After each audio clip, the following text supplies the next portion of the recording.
Yo, what is up, YouTube, man? I've been seeing some people make some mistakes with the cap breakers. I wanted to make a quick video to help you guys out, and I'm going to show you guys a good example. So on the build, you can see I had 85 post control. I used my +5 to get it to a 90, and now it says it's max. Now, the post control is not actually maxed. I can get it to 99 in the builder, but you can only use +5 cap breakers on a certain attribute, no matter how high it goes to. For example, I've seen a lot of people, since we get an extra cap breaker this season, now they have 6. They're saying, I'm going to make my build with 93 steel, and I'm just going to use the +6 cap breakers to get to 99. Even though the build has the potential to get it to 99, you're only able to use a +5 on an attribute no matter what. Even though you can see it on the cap breaker screen, 2K doesn't really tell us this. I mean, a lot of people thought they were going to be using their +5, +10 all on one attribute. A lot of people, whenever they see this 6th attribute, they're like, all right, I'll just add it to my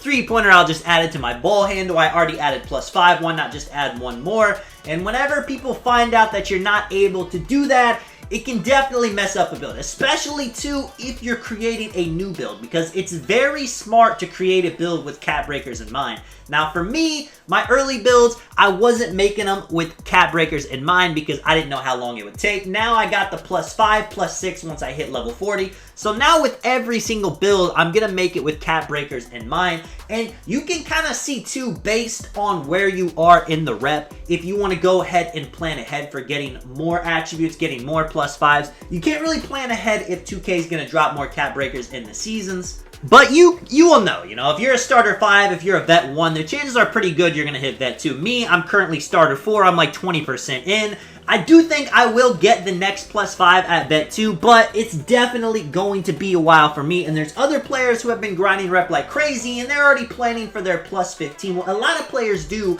is whenever they get the +5, whenever they get the next +5, they're just going to make a new build to kind of optimize it so it can be the best it could possibly be. And that's cool if you got the money for it, if you want to do it like that. But for the most part, for the average 2K player, you're going to want to go ahead and plan ahead so you don't have to make a new build if you're just trying to be the best it can possibly be. And there's a lot of easy ways to do it, Going for 78 block is a great threshold because you can get the high flying denier on silver. But if you just want to go ahead and plan on getting a +5, you can go ahead and put the 79 on the block.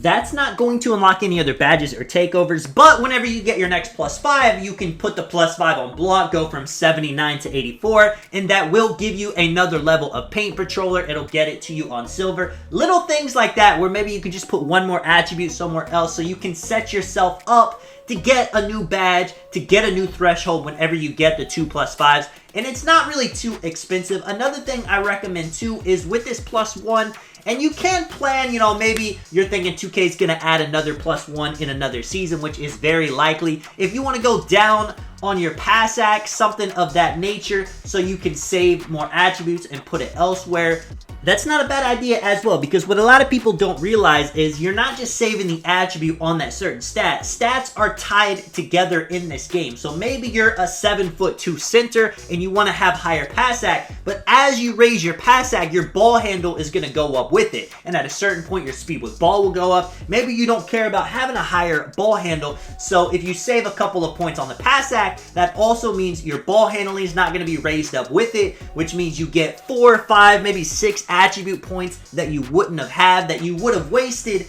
because with cap breakers, you're not worried about attributes that are tied together. If you put it on pass act, your pass act is the only thing that's going to go up. It's not going to pull up the ball handle, where whenever you're making the build, it's going to pull up some stats with it. That's also another thing to keep in mind whenever you're making the build. If you already have +5, +6 attributes unlocked and you want to try to get the build the best it could possibly be, you can try to take down attributes that's tied together with other attributes, bringing things up, especially to things that you don't like. Maybe you want your post control to be higher, but you don't care about having close shot, so you could lower your post control 5. That'll bring your close shot down 5. You're saving attributes there. Then you can go in and make the build, put the +5 on the post control without having to worry about your close shot raising. I ended up adding in a lot of extra details in this video than I thought I would. The main premise of the video is you can only add +5 to a stat no matter what that stat is. Even if that stat goes to 99 and you use your +5 to bring it from 80 to 85, you're not going to be able to use another +5 on the stat I'm not the biggest fan of the way 2K did that. You know, in my opinion, if you have an 83 pointer and it goes to 99 and you want to use the plus 15 all on 3-pointer, I think you should be able to do it, but I'm sure they did it to make builds a little bit less demigods. You know, if people did figure out a way to optimize plus 15 attribute caps in a certain way, I'm sure their build would be a lot better than a lot of the builds they're playing against. But let me know what you guys think about it. Let me know how many cap breakers you guys have so far, how many you think you guys are going to get. I think for the average 2K player, you'll be able to get plus 5, you know, 80, 85, 90%.